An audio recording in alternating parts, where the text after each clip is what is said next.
จารย์มีน้ำมาเนี่ยใดกูบอแอลน้อยซอยพยัง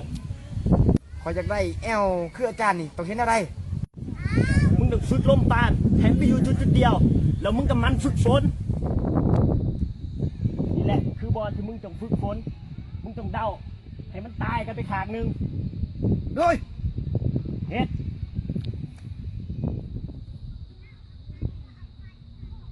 เอ้าปอมนี่มึงเห็นยังเดียวนี่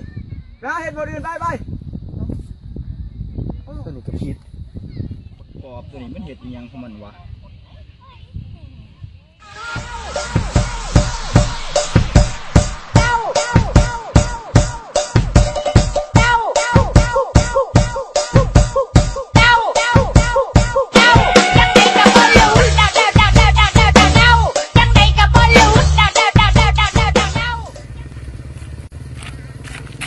ไอ้ศูนย์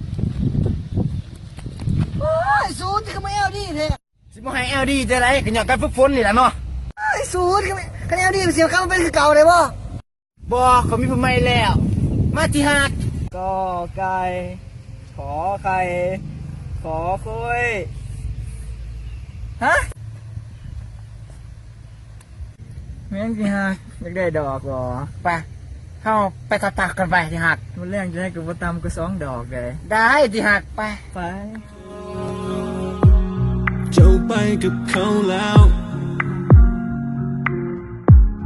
โอ้มีคำว่าเฮาแล้วเจ้าไปกับเขาแล้วน้ำตาลูกผู้ชายมันไหลออกมาแล้ว